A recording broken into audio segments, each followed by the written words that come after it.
Common Sense by Thomas Paine. Introduction. Perhaps the sentiments contained in the following pages are not yet sufficiently fashionable to procure them general favor. A long habit of not thinking a thing wrong gives it a superficial appearance of being right, and raises at first a formidable outcry in defense of custom. But the tumult soon subsides. Time makes more converts than reason.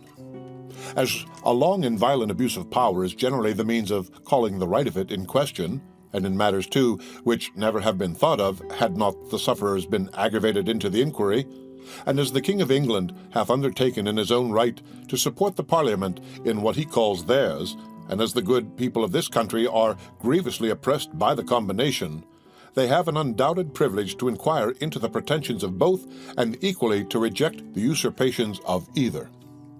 In the following sheets, the author hath studiously avoided everything which is personal among ourselves. Compliments as well as censure to individuals make no part thereof. The wise and the worthy need not the triumph of a pamphlet, and those whose sentiments are injudicious or unfriendly will cease of themselves unless too much pains are bestowed upon their conversion. The cause of America is in a great measure the cause of all mankind. Many circumstances have and will arise which are not local but universal, and through which the principles of all lovers of mankind are affected, and in the event of which their affections are interested. The laying of a country desolate with fire and sword, declaring war against the natural rights of all mankind, and extirpating the defenders thereof from the face of the earth, is the concern of every man to whom nature hath given the power of feeling, of which class, regardless of party censure, is the author. Postscript to preface in the third edition. P.S. The publication of this new edition hath been delayed with a view of taking notice, had it been necessary, of any attempt to refute the doctrine of independence. As no answer hath yet appeared, it is now presumed that none will, the time needful for getting such a performance ready for the public being considerably past. Who the author of this production is wholly unnecessary to the public, as the object for attention is the doctrine itself, not the man. Yet, it may not be unnecessary to say that he is unconnected with any party, and under no sort of influence, public or private, but the influence of reason and principle. Philadelphia, Pennsylvania, February 14th, 1776. The end of the introduction to Common Sense. Common Sense by Thomas Paine. Part 1. Of the origin and design of government in general, with concise remarks on the English Constitution. Some writers have so confounded society with government as to leave little or no distinction between them, whereas they are not only different, but have different origins. Society is produced by our wants, and government by wickedness. The former promotes our happiness positively by uniting our affections, the latter negatively by restraining our vices. The one encourages intercourse, the other creates distinctions. The first is a patron, the last a punisher. Society in every state is a blessing, but government, even in its best state, is but a necessary evil. In its worst state, an intolerable one, for when we suffer, or are exposed to the same miseries by a government which we might expect in a country without government, our calamity is heightened by reflecting that we furnish the means by which we suffer. Government, like dress, is the badge of lost innocence. The palaces of kings are built on the ruins of the bowers of paradise. For, with the impulses of conscience clear, uniform, and irresistibly obeyed, man would need no other lawgiver. But that not being the case, he finds it necessary to surrender up a part of his property to furnish means for the protection of the rest. And this he is induced to do by the same prudence which in every other case advises him out of two evils to choose the least. Wherefore, security being the true design and end of government, it unanswerably follows that whatever form thereof appears most likely to ensure it to us with the least expense and greatest benefit is preferable to all others. In order to gain a clear and just idea of the design and end of government, let us suppose a small number of persons settled in some sequestered part of the earth, unconnected with the rest. They will then represent the first peopling of any country or of the world. In this state of natural liberty, Society will be their first thought. 1,000 motives will excite them thereto. The strength of one man is so unequal to his wants, and his mind so unfitted for perpetual solitude, that he is soon obliged to seek assistance and relief of another, who in his turn requires the same. 4 or 5 united would be able to raise a tolerable dwelling in the midst of a wilderness, but one man might labor out the common period of life without accomplishing anything. When he had felled his timber, he could not remove it, nor erect it after it was removed.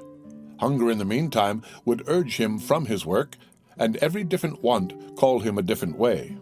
Disease, nay, even misfortune would be death, for though neither might be mortal, yet either would disable him from living, and reduce him to a state in which he might rather be said to perish than to die. This necessity, like a gravitating power, would soon form our newly arrived emigrants into society, the reciprocal blessing of which would supersede and render the obligations of law and government unnecessary, while they remain perfectly just to each other. But as nothing but heaven is impregnable to vice, it will unavoidably happen that in proportion as they surmount the first difficulties of emigration, which bound them together in a common cause, they will begin to relax in their duty and attachment to each other, and this remissness will point out the necessity of establishing some form of government to supply the defect of moral virtue. Some convenient tree will afford them a state house under the branches of which the whole colony may assemble to deliberate on public matters. It is more than probable that their first laws will have the title only of regulations, and be enforced by no other penalty than public disesteem. In this first Parliament every man by natural right will have a seat. But, as the colony increases, the public concerns will increase likewise, and the distance at which the members may be separated will render it too inconvenient for all of them to meet on every occasion, as at first, when the number was small, their habitations near, and the public concerns few and trifling. This will point out the convenience of their consenting to leave the legislative part to be managed by a select number chosen from the whole body, who are supposed to have the same concerns at stake which those have who appointed them, and who will act in the same manner as the whole body would act were they present. If the colony continues increasing, it will become necessary to augment the number of the representatives, and that the interest of every part of the colony may be attended to, it will be found best to divide the whole into convenient parts, each part sending its proper number, and that the elected might never form to themselves an interest separate from the electors. Prudence will point out the priority of having elections often, because as the elected might by that means return and mix again with the general body of the electors, in a few months their fidelity to the public will be secured by the prudent reflection of not making a rod for themselves. And as this frequent interchange will establish a common interest with every part of the community, they will mutually and naturally support each other, and on this, not on the unmeaning name of king, depends the strength of government and the happiness of the governed. Here, then, is the origin and rise of government, namely a mode rendered necessary by the inability of moral virtue to govern the world. Here, too, is the design and end of government, that is, freedom and security. And however our eyes may be dazzled with snow, or our ears deceived by sound, however prejudice may warp our wills, or interest darken our understanding, the simple voice of nature and of reason will say, "It is right." I draw my idea of the form of government from a principle in nature which no art can overturn, that is, that the more simple anything is, the less liable it is to be disordered, and the easier repaired when disordered, and with this maxim in view I offer a few remarks on the so much boasted Constitution of England. That it was noble for the dark and slavish times in which it was erected is granted. When the world was overrun with tyranny, the least remove therefrom was a glorious rescue. But that it is imperfect, subject to convulsions, and incapable of producing what it seems to promise, is easily demonstrated. Absolute governments, though the disgrace of human nature, have this advantage with them, that they are simple. If the people suffer, they know the head from which their suffering springs, Know likewise the remedy, and are not bewildered by a variety of causes and cures. But the Constitution of England is so exceedingly complex that the nation may suffer for years together without being able to discover in which part the fault lies. Some will say in one, and some in another, and every political physician will advise a different medicine. I know it is difficult to get over local or long-standing prejudices, yet if we will suffer ourselves to examine the component parts of the English Constitution, we shall find them to be the base remains of two ancient tyrannies, compounded with some new republican materials. First, the remains of monarchical tyranny in the person of the king. Secondly, the remains of aristocratical tyranny in the persons of the peers. Thirdly, the new republican materials in the persons of the commons, on whose virtue depends the freedom of England. The two first, by being hereditary, are independent of the people, wherefore in a constitutional sense they contribute nothing towards the freedom of the state. To say that the Constitution of England is a union of three powers reciprocally checking each other is farcical. Either the words have no meaning, or they are flat contradictions. To say that the Commons is a check upon the king presupposes two things. First, that the king is not to be trusted without being looked after, or in other words, that a thirst for absolute power is the natural disease of monarchy. Secondly, that the Commons, by being appointed for that purpose, are either wiser or more worthy of confidence than the Crown. But as the same Constitution which gives the Commons a power to check the king by withholding the supplies gives afterwards the king a power to check the Commons by empowering him to reject their other bills, it again supposes that the king is wiser than those whom it has already supposed to be wiser than him, a mere absurdity. There is something exceedingly ridiculous in the composition of monarchy. It first excludes a man from the means of information, yet empowers him to act in cases where the highest judgment is required. The state of a king shuts him from the world, yet the business of a king requires him to know it thoroughly, wherefore the different parts, by unnaturally opposing and destroying each other, prove the whole character to be absurd and useless. Some writers have explained the English Constitution thus: the king, say they, is one, the people another. The peers are a house in behalf of the king, the commons in behalf of the people.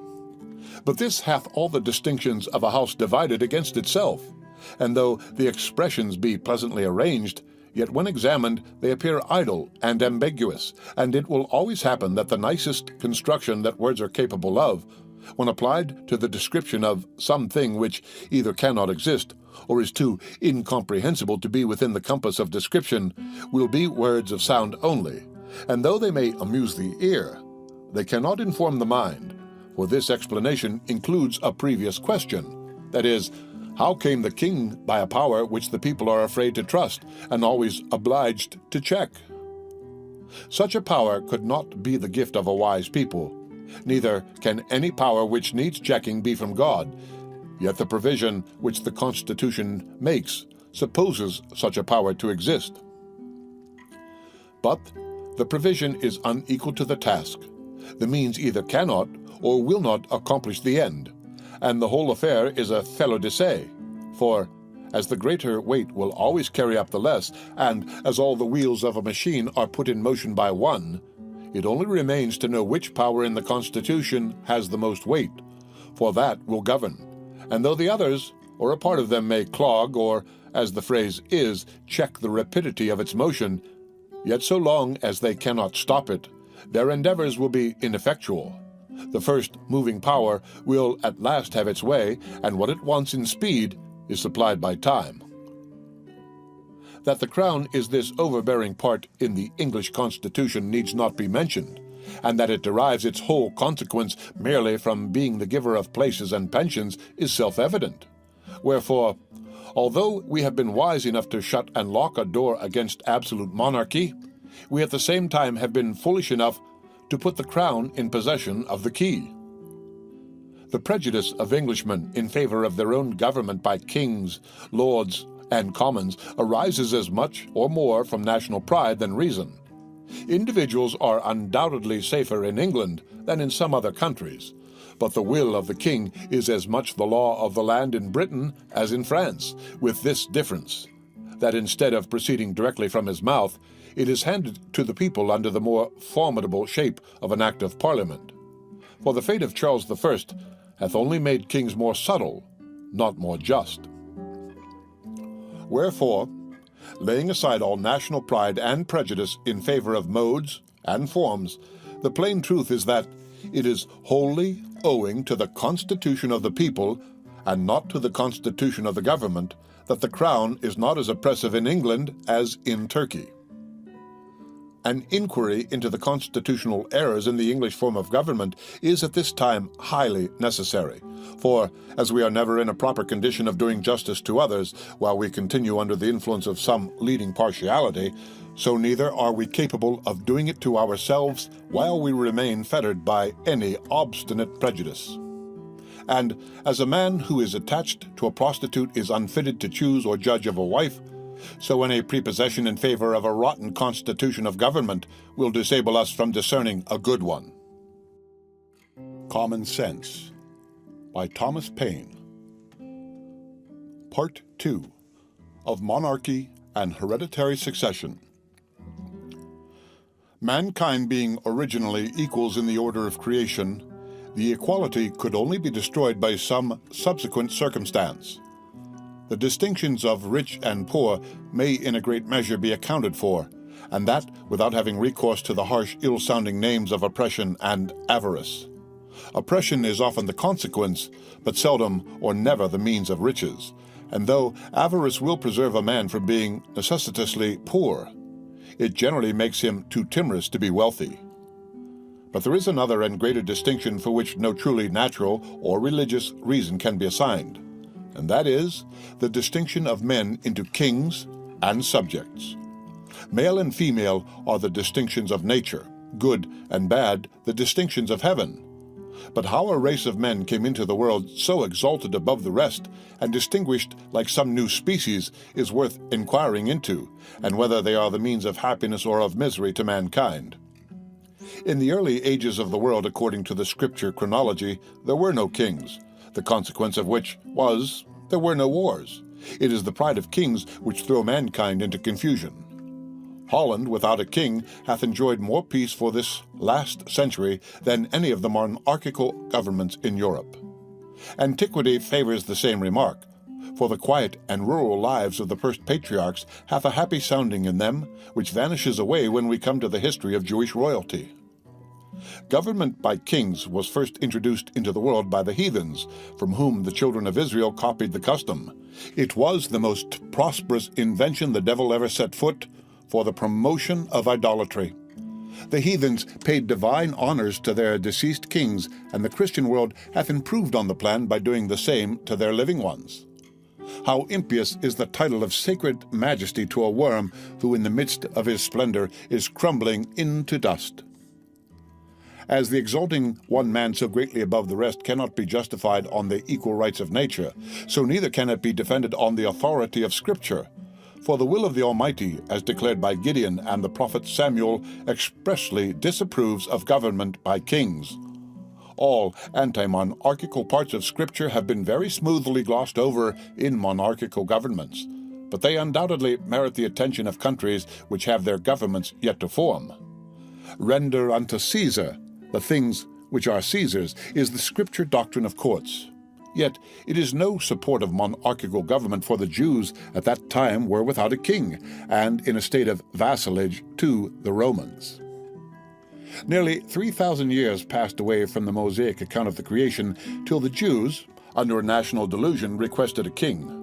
Till then their form of government, except in extraordinary cases where the Almighty interposed, was a kind of republic administered by a judge and the elders of the tribes. Kings they had none, and it was held sinful to acknowledge any being under that title but the Lord of hosts. And when a man seriously reflects on the idolatrous homage which is paid to the persons of kings, he need not wonder that the Almighty, ever jealous of his honor, should disapprove of a form of government which so impiously invades the prerogative of heaven. Monarchy is ranked in Scripture as one of the sins of the Jews, for which a curse in reserve is denounced against them. The history of that transaction is worth attending to. The children of Israel being oppressed by the Midianites, Gideon marched against them with a small army, and victory, through the divine interposition, decided in his favor. The Jews, elated with success, and attributing it to the generalship of Gideon, proposed making him a king, saying, "Rule thou over us, thou and thy son, and thy son's son." Here was temptation in its fullest extent, not a kingdom only, but an hereditary one. But Gideon, in the piety of his soul, replied, "I will not rule over you, neither shall my son rule over you. The Lord shall rule over you." Words need not be more explicit. Gideon doth not decline the honor, but denieth their right to give it. Neither doth he compliment them with invented declarations of his thanks, but in the positive style of a prophet, charges them with disaffection to their proper sovereign, the King of Heaven. About 130 years after this, they fell again into the same error. The hankering which the Jews had for the idolatrous customs of the heathens is something exceedingly unaccountable. But so it was that, laying hold of the misconduct of Samuel's 2 sons, who were entrusted with some secular concerns, they came in an abrupt and clamorous manner to Samuel, saying, "Behold, thou art old, and thy sons walk not in thy ways.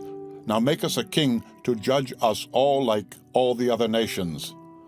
And here we cannot but observe that their motives were bad, that is, that they might be like unto other nations, that is, the heathens, whereas their true glory laid in being as much unlike them as possible. But the thing displeased Samuel when they said, "Give us a king to judge us." And Samuel prayed unto the Lord, and the Lord said unto Samuel, "Hearken unto the voice of the people in all that they say unto thee, for they have not rejected thee, but they have rejected me, that I should not reign over them.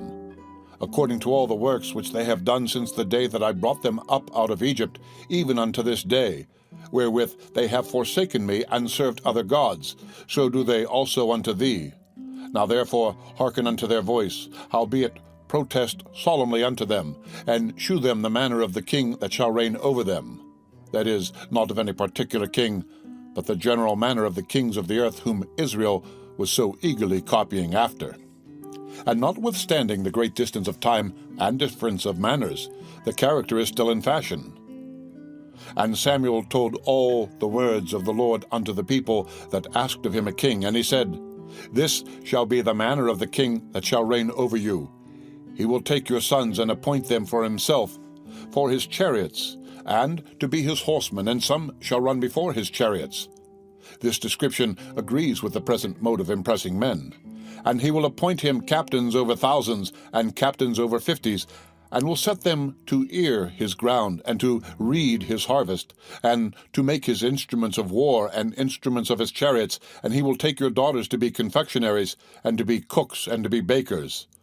This describes the expense and luxury, as well as the oppression of kings. "And he will take your fields and your olive yards, even the best of them, and give them to his servants. And he will take the 10th of your feed and of your vineyards, and give them to his officers and to his servants." By which we see that bribery, corruption, and favoritism are the standing vices of kings.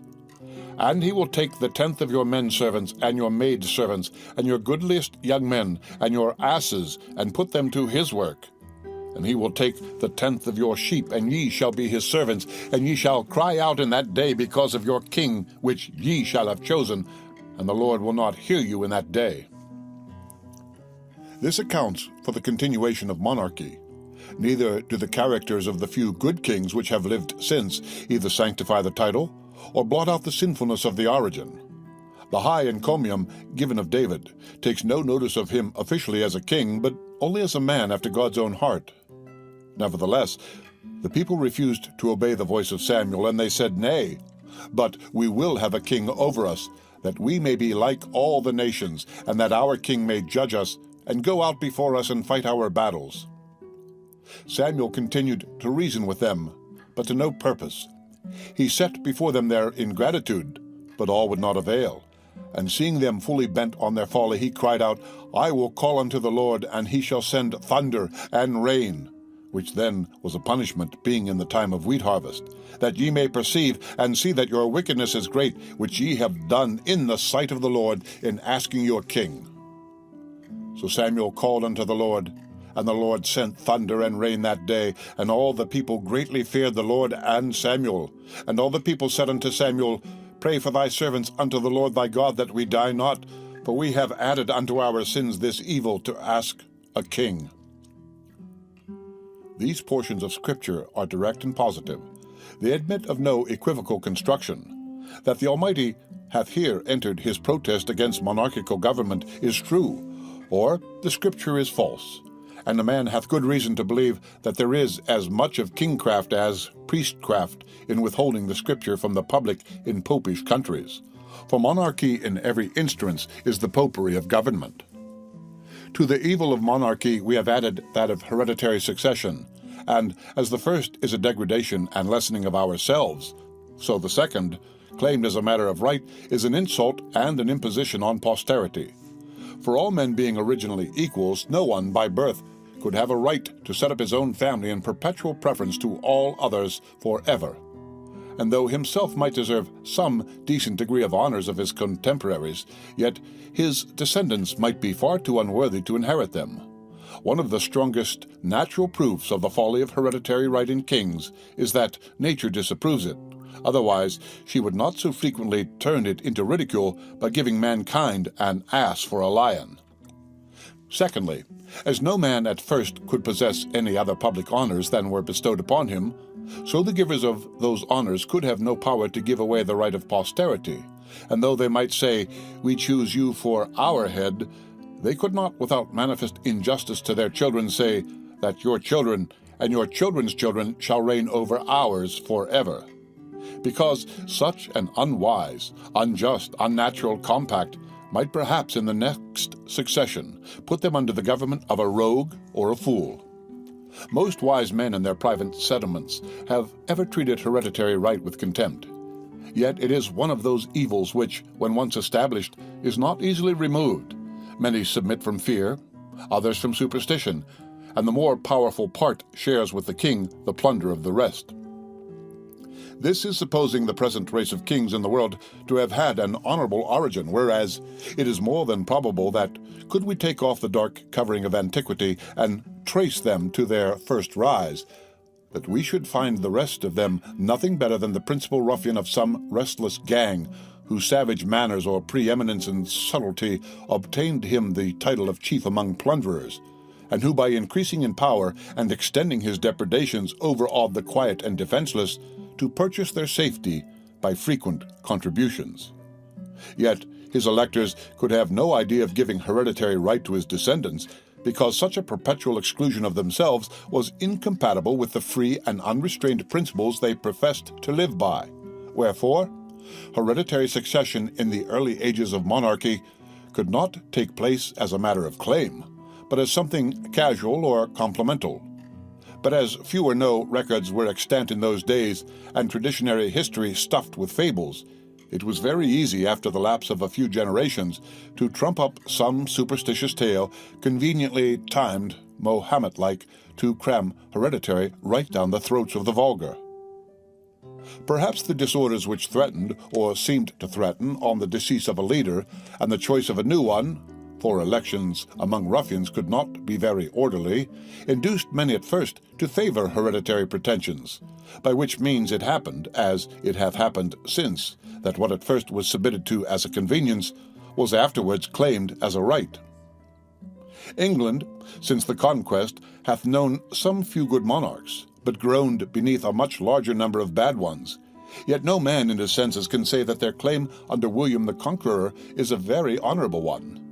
A French bastard landing with an armed banditti and establishing himself the King of England against the consent of the natives is in plain terms a very paltry, rascally original. It certainly hath no divinity in it. However, it is needless to spend much time in exposing the folly of hereditary right. If there are any so weak as to believe it, let them promiscuously worship the ass and lion, and welcome. I shall neither copy their humility nor disturb their devotion. Yet I should be glad to ask how they suppose kings came at first. The question admits but of three answers, that is, either by lot, by election, or by usurpation. If the first king was taken by lot, it establishes a precedent for the next, which excludes hereditary succession. Saul was by lot, yet the succession was not hereditary. Neither does it appear from that transaction there was any intention it ever should.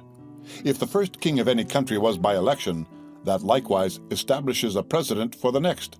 For to say that the right of all future generations is taken away by the act of the first electors in their choice not only of a king, but of a family of kings forever, hath no parallel in or out of Scripture. But the doctrine of original sin, which suppose the free will of all men lost in Adam, and from such comparison, and it will admit of no other, hereditary succession can derive no glory. For as in Adam all sinned, and as in the first electors all men obeyed, as in the one all mankind were subjected to Satan, and in the other to sovereignty, as our innocence was lost in the first, and our authority in the last, and as both disable us from reassuming some former state and privilege, it unanswerably follows that original sin and hereditary succession are parallels. Dishonorable rank, inglorious connection, yet the most subtle sophist cannot produce a juster simile. As to usurpation, no man will be so hardy as to defend it, and that William the Conqueror was a usurper is a fact not to be contradicted. The plain truth is that the antiquity of English monarchy will not bear looking into. But it is not so much the absurdity as the evil of hereditary succession which concerns mankind. Did it ensure a race of good and wise men, it would have the seal of divine authority. But as it opens a door to the foolish, the wicked, and the improper, it hath in it the nature of oppression. Men who look upon themselves born to reign, and others to obey, soon grow insolent. Selected from the rest of mankind, their minds are early poisoned by importance, and the world they act in differs so materially from the world at large that they have but little opportunity of knowing its true interests, and when they succeed to the government, are frequently the most ignorant and unfit of any throughout the dominions. Another evil which attends hereditary succession is that the throne is subject to be possessed by a minor at any age, all which time the regency, acting under the cover of a king, have every opportunity and inducement to betray their trust. The same national misfortune happens when a king, worn out with age and infirmity, enters the last stage of human weakness. In both these cases, the public becomes a prey to every miscreant who can tamper successfully with the follies either of age or infancy. The most plausible plea which hath ever been offered in favor of hereditary succession is that it preserves a nation from civil wars, and were this true, it would be weighty, whereas it is the most barefaced falsity ever imposed upon mankind. The whole history of England disowns the fact. 30 kings and 2 minors have reigned in that distracted kingdom since the conquest, in which time there have been, including the Revolution, no less than 8 civil wars and 19 rebellions. Wherefore, instead of making for peace, it makes against it, and destroys the very foundation it seems to stand on. The contest for monarchy and succession between the houses of York and Lancaster laid England in a scene of blood for many years. 12 pitched battles, besides skirmishes and sieges, were fought between Henry and Edward. Twice was Henry prisoner to Edward, who in his turn was prisoner to Henry. And so uncertain is the fate of war and the temper of a nation, when nothing but personal matters are the ground of a quarrel, that Henry was taken in triumph from a prison to a palace, and Edward obliged to fly from a palace to a foreign land. Yet, as sudden transitions of temper are seldom lasting, Henry in his turn was driven from the throne, and Edward recalled to succeed him, the Parliament always following the strongest side. This contest began in the reign of Henry VI, and was not entirely extinguished till Henry VII, in whom the families were united, including a period of 67 years from 1422 to 1489. In short, monarchy and succession have laid not this or that kingdom only, but the world in blood and ashes. 'Tis a form of government which the word of God bears testimony against, and blood will attend it. If we inquire into the business of a king, we shall find that in some countries they have none, and after sauntering away their lives without pleasure to themselves or advantage to the nation, withdraw from the scene and leave their successors to tread the same idle round. In absolute monarchies, the whole weight of business, civil and military, lies on the king. The children of Israel, in their request for a king, urged this plea, that he may judge us and go out before us and fight our battles. But in countries where he is neither a judge nor a general, as in England, a man would be puzzled to know what is his business. The nearer any government approaches to a republic, the less business there is for a king. It is somewhat difficult to find a proper name for the government of England. Sir William Meredith calls it a republic, but in its present state it is unworthy of the name because the corrupt influence of the crown in its disposal hath so effectually swallowed up the power and eaten out the virtue of the House of Commons, the republican part in the Constitution, that the government of England is nearly as monarchical as that of France or Spain. Men fall out with names without understanding them, for it is the republican and not the monarchical part of the Constitution of England which Englishmen glory in, the liberty of choosing an House of Commons from out of their own body, and it is easy to see that when republican virtue fails, slavery ensues. Why is the Constitution of England sickly but because monarchy hath poisoned the republic? The crown hath engrossed the commons. In England a king hath little more to do than to make war and give away places, which in plain terms is to impoverish the nation and set it together by the ears. A pretty business indeed for a man to be allowed 800,000 sterling a year for, and worshipped into the bargain. Of more worth is one honest man to society, and in the sight of God, than all the crowned ruffians that ever lived. Common Sense by Thomas Paine. Part 3. Thoughts on the present state of American affairs. In the following pages I offer nothing more than simple facts, plain arguments, and common sense, and have no other preliminaries to settle with the reader than that he will divest himself of prejudice and prepossession, and suffer his reason and his feelings to determine for themselves, that he will put on, or rather that he will not put off, the true character of a man, and generously enlarge his views beyond the present day. Volumes have been written on the subject of the struggle between England and America. Men of all ranks have embarked in the controversy from different motives and with various designs, but all have been ineffectual, and the period of debate is closed. Arms, as the last resource, decide the contest. The appeal was the choice of the king, and the continent hath accepted the challenge. It hath been reported of the late Mr. Pelham, who, though an able minister, was not without his faults, that on his being attacked in the House of Commons on the score that his measures were only of a temporary kind, replied, "They will last my time."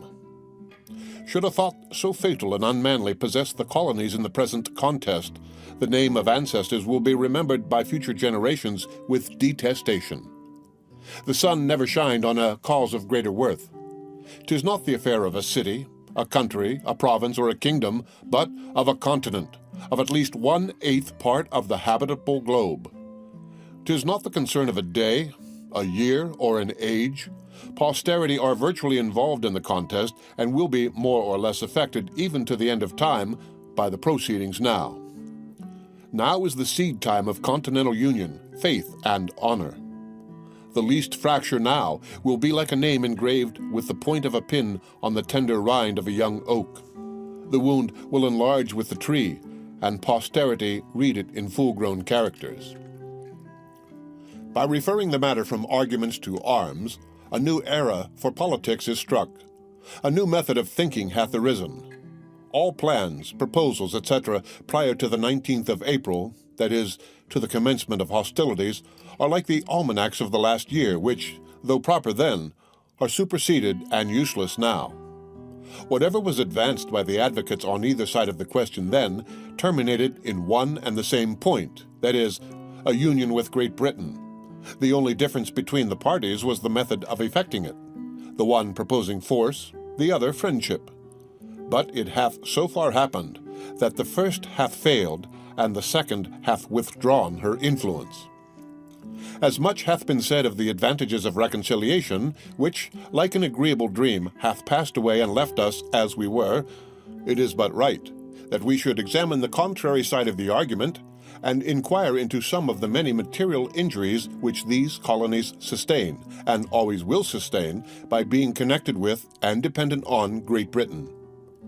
To examine that connection and dependence on the principles of nature and common sense, to see what we have to trust to, if separated, and what we are to expect, if dependent. I have heard it asserted by some that as America hath flourished under her former connection with Great Britain, that the same connection is necessary towards her future happiness, and will always have the same effect. Nothing can be more fallacious than this kind of argument. We may as well assert that because a child has thrived upon milk, that it is never to have meat, or that the first 20 years of our lives is to become a precedent for the next 20. But even this is admitting more than is true, for I answer roundly that America would have flourished as much and probably much more had no European power had anything to do with her. The commerce by which she hath enriched herself are the necessaries of life, and will always have a market while eating is the custom of Europe. But she has protected us, say some. That she hath engrossed us is true, and defended the continent at our expense as well as her own is admitted, and she would have defended Turkey from the same motive, that is, the sake of trade and dominion. Alas, we have been long led away by ancient prejudices and made large sacrifices to superstition. We have boasted the protection of Great Britain without considering that her motive was interest, not attachment, that she did not protect us from our enemies on our account, but from her enemies on her own account, from those who had no quarrel with us on any other account, and who will always be our enemies on the same account. Let Britain waive her pretensions to the continent, or the continent throw off the dependence, and we should be at peace with France and Spain were they at war with Britain. The miseries of Hanover last war ought to warn us against connections. It hath been lately asserted in Parliament that the colonies have no relation to each other, but through the parent country, that is, that Pennsylvania and the Jerseys, and so on for the rest, are sister colonies by way of England. This is certainly a very roundabout way of proving relationship, but it is the nearest and only true way of proving enemyship, if I may so call it. France and Spain never were, nor perhaps ever will be, our enemies as Americans, but as our being the subjects of Great Britain. But Britain is the parent country, say some. Then the more shame upon her conduct. Even brutes do not devour their young, nor savages make war upon their families, wherefore the assertion, if true, turns to her reproach. But it happens not to be true, or only partly so, and the phrase parent or mother country hath been Jesuitically adopted by the king and his parasites with a low papistical design of gaining an unfair bias on the credulous weakness of our minds. Europe, and not England, is the parent country of America. This new world hath been the asylum for the persecuted lovers of civil and religious liberty from every part of Europe. Hither have they fled, not from the tender embraces of the mother, but from the cruelty of the monster. And it is so far true of England that the same tyranny which drove the first emigrants from home pursues their descendants still. In this extensive quarter of the globe, we forget the narrow limits of 360 miles, the extent of England, and carry our friendship on a larger scale. We claim brotherhood with every European Christian and triumph in the generosity of the sentiment. It is pleasant to observe by what regular gradations we surmount the force of local prejudice as we enlarge our acquaintance with the world. A man born in any town in England, divided into parishes, will naturally associate most with his fellow parishioners, because their interests in many cases will be common, and distinguish him by the name of neighbor. If he meet him but a few miles from home, he drops the narrow idea of a street and salutes him by the name of townsman. If he travel out of the country and meet him in any other, he forgets the minor divisions of street and town and calls him countryman, that is, a country man. But if in their foreign excursions they should associate in France or any other part of Europe, their local remembrance would be enlarged into that of Englishman. And by a just parity of reasoning, all Europeans meeting in America or any other quarter of the globe are countrymen. For England, Holland, Germany, or Sweden, when compared with the whole, stand in the same places on the larger scale which the division of street, town, and county do on the smaller ones. Distinctions too limited for continental minds. Not 1/3 of the inhabitants, even of this province, are of English descent. Wherefore I reprobate the phrase of parent or mother country applied to England only as being false, selfish, narrow, and ungenerous. But admitting that we were all of English descent, what does it amount to? Nothing. Britain, being now an open enemy, extinguishes every other name and title, and to say that reconciliation is our duty is truly farcical. The first king of England, of the present line, William the Conqueror, was a Frenchman, and half the peers of England are descendants from the same country, wherefore, by the same method of reasoning, England ought to be governed by France. Much hath been said of the united strength of Britain and the colonies, that in conjunction they might bid defiance to the world. But this is mere presumption. The fate of war is uncertain. Neither do the expressions mean anything, for this continent would never suffer itself to be drained of inhabitants to support the British arms in either Asia, Africa, or Europe. Besides, what have we to do with setting the world at defiance? Our plan is commerce, and that, well attended to, will secure us the peace and friendship of all Europe, because it is the interest of all Europe to have America a free port. Her trade will always be a protection, and her barrenness of gold and silver secure her from invaders. I challenge the warmest advocate for reconciliation to show a single advantage that this continent can reap by being connected with Great Britain. I repeat the challenge, not a single advantage is derived. Our corn will fetch its price in any market in Europe, and our imported goods must be paid for by them where we will. But the injuries and disadvantages we sustain by that connection are without number, and our duty to mankind at large, as well as to ourselves, instruct us to renounce the alliance, because any submission to, or dependence upon Great Britain tends directly to involve this continent in European wars and quarrels, and sets us at variance with nations who would otherwise seek our friendship, and against whom we have neither anger nor complaint. As Europe is our market for trade, we ought to form no partial connection with any part of it. It is the true interest of America to steer clear of European contentions, which she can never do, while by her dependence on Britain she has made the make-weight in the scale on British politics. Europe is too thickly planted with kingdoms to be long at peace, and whenever a war breaks out between England and any foreign power, the trade of America goes to ruin because of her connection with Britain. The next war may not turn out like the last, and should it not, the advocates for reconciliation now will be wishing for separation then, because neutrality in that case would be a safer convoy than a man of war. Everything that is right or natural pleads for separation. The blood of the slain, the weeping voice of nature cries, "'Tis time to part." Even the distance at which the Almighty hath placed England and America is a strong and natural proof that the authority of the one over the other was never the design of heaven. The time likewise at which the continent was discovered adds weight to the argument, and the manner in which it was peopled increases the force of it.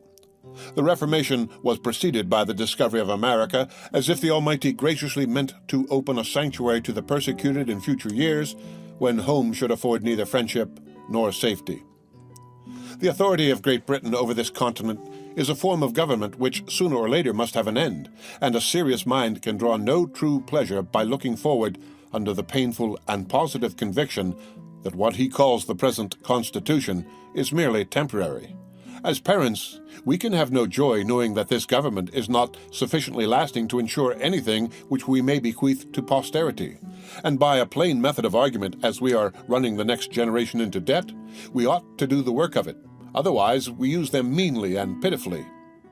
In order to discover the line of our duty rightly, we should take our children in our hand and fix our station a few years farther into life. That eminence will present a prospect which a few present fears and prejudices conceal from our sight. Though I would carefully avoid giving unnecessary offense, yet I am inclined to believe that all those who espouse the doctrine of reconciliation may be included within the following descriptions: interested men who are not to be trusted, weak men who cannot see, prejudiced men who will not see, and a certain set of moderate men who think better of the European world than it deserves. And this last class, by an ill-judged deliberation, will be the cause of more calamities to this continent than all the other three. It is the good fortune of many to live distant from the scene of sorrow. The evil is not sufficiently brought to their doors to make them feel the precariousness with which all American property is possessed.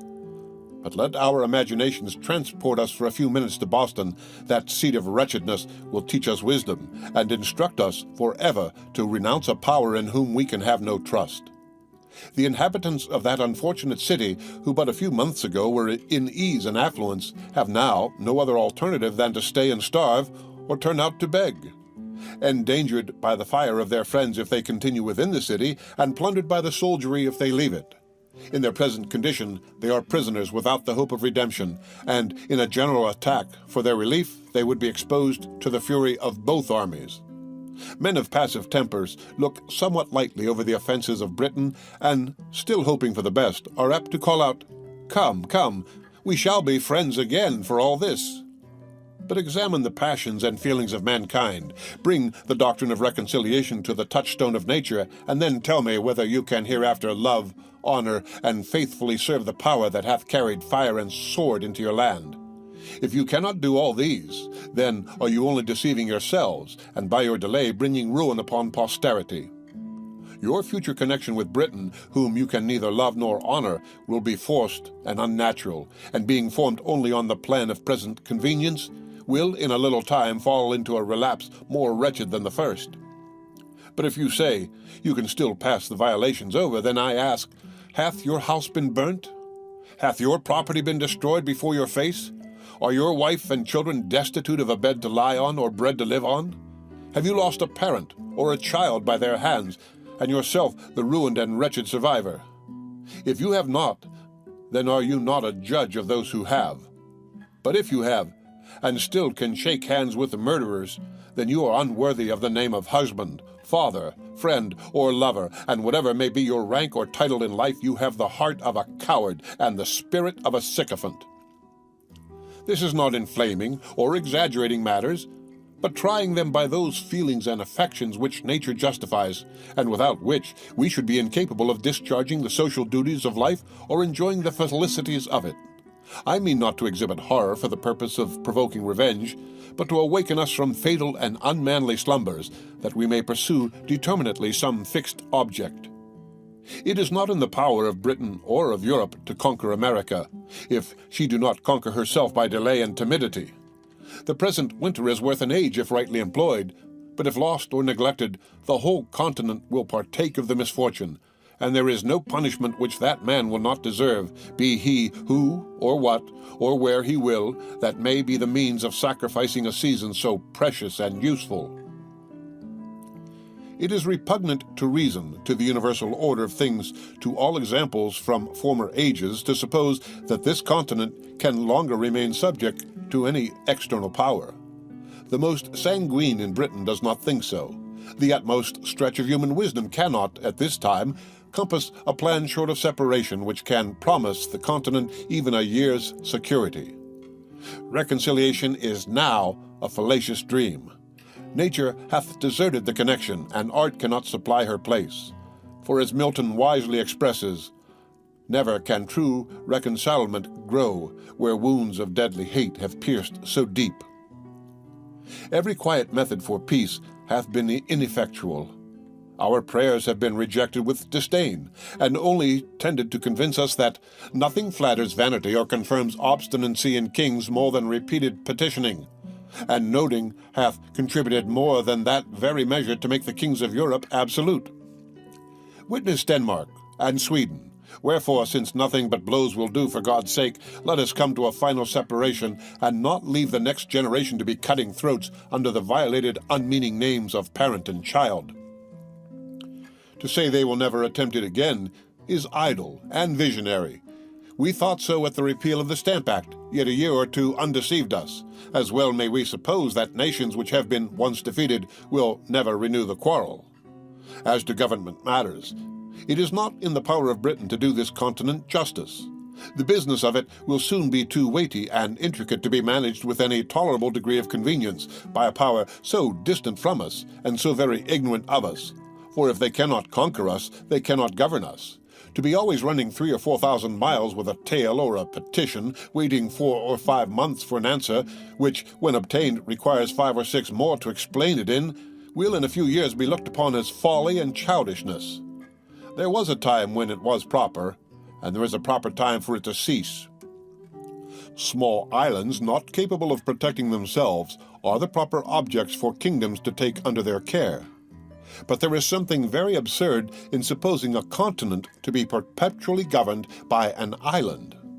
In no instance hath nature made the satellite larger than its primary planet, and as England and America, with respect to each other, reverses the common order of nature, it is evident they belong to different systems, England to Europe, America to itself. I am not induced by motives of pride, party, or resentment to espouse the doctrine of separation and independence. I am clearly, positively, and conscientiously persuaded that it is the true interest of this continent to be so, that everything short of that is mere patchwork, that it can afford no lasting felicity, that it is leaving the sword to our children and shrinking back at a time when a little more, a little farther, would have rendered this continent the glory of the earth.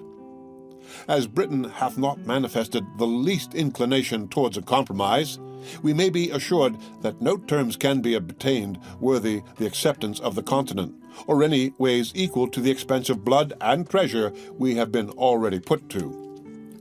The object contended for ought always to bear some just proportion to the expense.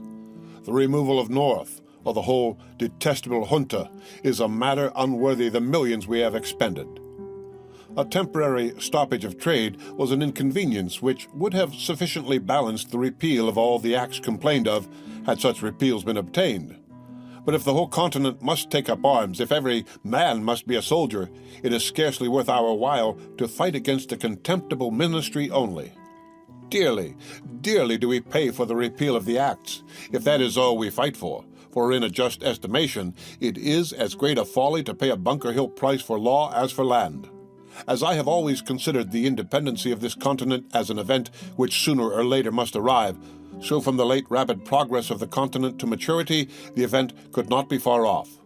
Wherefore, on the breaking out of hostilities, it was not worth the while to have disputed a matter which time would have finally redressed, unless we meant to be in earnest. Otherwise, it is like wasting an estate on a suit at law to regulate the trespasses of a tenant whose lease is just expiring. No man was a warmer wisher for reconciliation than myself before the fatal 19th of April, 1775. But the moment the event of that day was made known, I rejected the hardened, sullen, tempered Pharaoh of England forever, and disdained the wretch that with the pretended title of father of his people can unfeelingly hear of their slaughter and composedly sleep with their blood upon his soul. But, admitting that matters were now made up, what would be the event? I answer, the ruin of the continent, and that for several reasons. First, the powers of governing still remaining in the hands of the king, he will have a negative over the whole legislation of this continent. And as he hath shown himself such an inveterate enemy to liberty, and discovered such a thirst for arbitrary power, is he, or is he not, a proper man to say to these colonies, "You shall make no laws but what I please"? And is there any inhabitant in America so ignorant as not to know that according to what is called the present Constitution, that this continent can make no laws but what the king gives it leave to? And is there any man so unwise as not to see that, considering what has happened, he will suffer no law to be made here but such as suit his purpose? We may be as effectually enslaved by the want of laws in America as by submitting to laws made for us in England.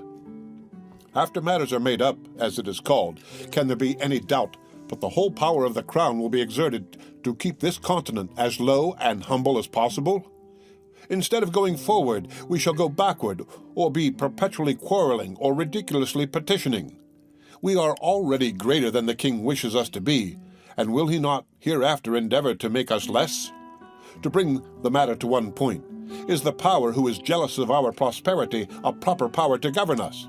Whoever says no to this question is an independent, for independency means no more than whether we shall make our own laws, or whether the king, the greatest enemy this continent hath, or can have, shall tell us, there shall be no laws but such as I like.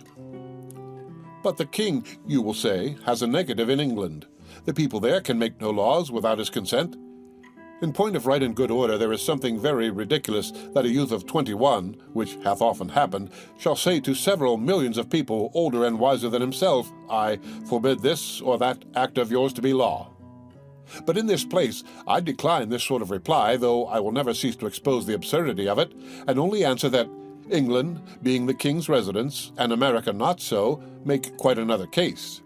The king's negative here is 10 times more dangerous and fatal than it can be in England, for there he will scarcely refuse his consent to a bill for putting England into as strong a state of defense as possible, and in America he would never suffer such a bill to be passed. America is only a secondary object in the system of British politics. England consults the good of this country no farther than it answers her own purpose. Wherefore her own interest leads her to suppress the growth of ours in every case which doth not promote her advantage, or in the least interferes with it. A pretty state we should soon be in under such a second-hand government, considering what has happened. Men do not change from enemies to friends by the alteration of a name, and in order to show that reconciliation now is a dangerous doctrine, I affirm that it would be policy in the king at this time to repeal the acts for the sake of reinstating himself in the government of the provinces, in order that he may accomplish by craft and subtlety, in the long run, what he cannot do by force and violence in the short one. Reconciliation and ruin are nearly related. Secondly, that as even the best terms which we can expect to obtain can amount to no more than a temporary expedient, or a kind of government by guardianship which can last no longer than till the colonies come of age, so the general face and state of things, in the interim, will be unsettled and unpromising. Emigrants of property will not choose to come to a country whose form of government hangs but by a thread, and who is every day tottering on the brink of commotion and disturbance, and numbers of the present inhabitants would lay hold of the interval to dispose of their effects and quit the continent. But the most powerful of all arguments is that nothing but independence, that is, a continental form of government, can keep the peace of the continent and preserve it inviolate from civil wars. I dread the event of a reconciliation with Britain now, as it is more than probable that it will be followed by a revolt somewhere or other, the consequences of which may be far more fatal than all the malice of Britain. Thousands are already ruined by British barbarity. Thousands more will probably suffer the same fate. Those men have other feelings than us who have nothing suffered. All they now possess is liberty. What they before enjoyed is sacrificed to its service, and having nothing more to lose, they disdain submission. Besides, the general temper of the colonies towards a British government will be like that of a youth who is nearly out of his time. They will care very little about her, and a government which cannot preserve the peace is no government at all, and in that case we pay our money for nothing. And pray, what is it that Britain can do whose power will be wholly on paper should a civil tumult break out the very day after reconciliation? I have heard some men say, many of whom I believe spoke without thinking, that they dreaded an independence, fearing that it would produce civil wars. It is but seldom that our first thoughts are truly correct, and that is the case here, for there are 10 times more to dread from a patched-up connection than from independence. I make the sufferer's case my own, and I protest that, were I driven from house and home, my property destroyed and my circumstances ruined, that as a man sensible of injuries, I could never relish the doctrine of reconciliation or consider myself bound thereby. The colonies have manifested such a spirit of good order and obedience to continental government as is sufficient to make every reasonable person easy and happy on that head. No man can assign the least pretense for his fears on any other grounds than such as are truly childish and ridiculous, that one colony will be striving for superiority over another. Where there are no distinctions, there can be no superiority. Perfect equality affords no temptation. The republics of Europe are all, and we may say always, in peace. Holland and Switzerland are without wars, foreign or domestic. Monarchical governments, it is true, are never long at rest. The crown itself is a temptation to enterprising ruffians at home, and that degree of pride and insolence ever attendant on regal authority swells into a rupture with foreign powers in instances where a republican government, by being formed on more natural principles, would negotiate the mistake. If there is any true cause of fear respecting independence, it is because no plan is yet laid down. Men do not see their way out, wherefore, as an opening into that business, I offer the following hints, at the same time modestly affirming that I have no other opinion of them myself than that they may be the means of giving rise to something better. Could the straggling thoughts of individuals be collected, they would frequently form materials for wise and able men to improve into useful matter. Let the assemblies be annual, with a president only, the representation more equal, their business wholly domestic and subject to the authority of a continental Congress. Let each colony be divided into 6, 8, or 10 convenient districts, each district to send a proper number of delegates to Congress, so that each colony send at least 30. The whole number in Congress will be at least 390. Each Congress to sit and to choose a president by the following method. When the delegates are met, let a colony be taken from the whole 13 colonies by lot, after which let the Congress choose, by ballot, a president from out of the delegates of that province. In the next Congress, let a colony be taken by lot from 12 only, omitting that colony from which the president was taken in the former Congress, and so proceeding on till the whole 13 shall have had their proper rotation. And in order that nothing may pass into a law but what is satisfactorily just, not less than 3/5 of the Congress to be called a majority. He that will promote discord under a government so equally formed as this would have joined Lucifer in his revolt. But as there is a peculiar delicacy from whom or in what manner this business must first arise, and as it seems most agreeable and consistent that it should come from some intermediate body between the government and the governors, that is, between the Congress and the people, let a continental conference be held in the following manner and for the following purpose. A committee of 26 members of Congress, 2 for each colony, 2 members for each House of Assembly or Provincial Convention, and 5 representatives of the people at large, to be chosen in the capital city or town of each province, for and in behalf of the whole province, by as many qualified voters as shall think proper to attend from all parts of the province for that purpose. Or, if more convenient, the representatives may be chosen in 2 or 3 of the most populous parts thereof. In this conference thus assembled will be united the 2 grand principles of business, knowledge and power. The members of Congress, assemblies, or conventions, by having had experience in national concerns, will be able and useful counselors, and the whole, being empowered by the people, will have a true legal authority. The conferring members being met, let their business be to frame a continental charter, or charter of the United Colonies, answering to what is called the Magna Carta of England, fixing the number and manner of choosing members of Congress, members of Assembly, with their date of sitting, and drawing the line of business and jurisdiction between them, always remembering that our strength is continental, not provincial. Securing freedom and property to all men, and above all things the free exercise of religion according to the dictates of conscience, with such other matter as is necessary for a charter to contain. Immediately after which the said conference to dissolve, and the bodies which shall be chosen conformable to the said charter to be the legislators and governors of this continent for the time being, whose peace and happiness may God preserve. Amen. Should any body of men be hereafter delegated for this or some similar purpose, I offer them the following extracts from that wise observer on governments, Dragonetti. The science, says he, of the politician consists in fixing the true point of happiness and freedom. Those men would deserve the gratitude of ages who should discover a mode of government that contained the greatest sum of individual happiness with the least national expense. From Dragonetti on Virtue and Rewards. But where, says some, is the King of America? I'll tell you, friend, he reigns above, and doth not make havoc of mankind like the royal brood of Britain. Yet, that we may not appear to be defective even in earthly honors, let a day be solemnly set apart for proclaiming the charter. Let it be brought forth, placed on the divine law, the word of God. Let a crown be placed thereon by which the world may know that, so far as we approve as monarchy, that in America the law is king.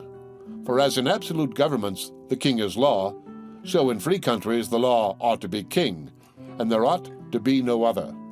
But lest any ill use should afterwards arise, let the crown at the conclusion of the ceremony be demolished and scattered among the people whose right it is. A government of our own is our natural right, and when a man seriously reflects on the precariousness of human affairs, he will become convinced that it is infinitely wiser and safer to form a constitution of our own in a cool, deliberate manner, while we have it in our power, than to trust such an interesting event to time and chance. If we omit it now, some, Massanello, may hereafter arise, who, laying hold of popular disquietudes, may collect together the desperate and discontented, and by assuming to themselves the powers of government, may sweep away the liberties of the continent like a deluge. Should the government of America return again into the hands of Britain, the tottering situation of things will be a temptation for some desperate adventurer to try his fortune. And in such a case, what relief can Britain give? Ere she could hear the news, the fatal business might be done, and ourselves suffering like the wretched Britons under the oppression of the conqueror. Ye that oppose independence now, ye know not what ye do. Ye are opening a door to eternal tyranny by keeping vacant the seat of government. There are thousands and tens of thousands who would think it glorious to expel from the continent that barbarous and hellish power which hath stirred up the Indians and Negroes to destroy us. The cruelty hath a double guilt. It is dealing brutally by us and treacherously by them. To talk of friendship with those in whom our reason forbids us to have faith, and our affections, wounded through 1,000 pores, instruct us to detest, is madness and folly. Every day wears out the little remains of kindred between us and them, and can there be any reason to hope that as the relationship expires, the affection will increase, or that we shall agree better when we have 10 times more and greater concerns to quarrel over than ever? Ye that tell us of harmony and reconciliation, can ye restore to us the time that is past? Can ye give to prostitution its former innocence? Neither can ye reconcile Britain and America. The last cord now is broken. The people of England are presenting addresses against us. There are injuries which nature cannot forgive. She would cease to be nature if she did. As well can the lover forgive the ravisher of his mistress as the continent forgive the murders of Britain. The Almighty hath implanted in us these unextinguishable feelings for good and wise purposes. They are the guardians of His image in our hearts. They distinguish us from the herd of common animals. The social compact would dissolve, and justice be extirpated from the earth, or have only a casual existence were we callous to the touches of affection.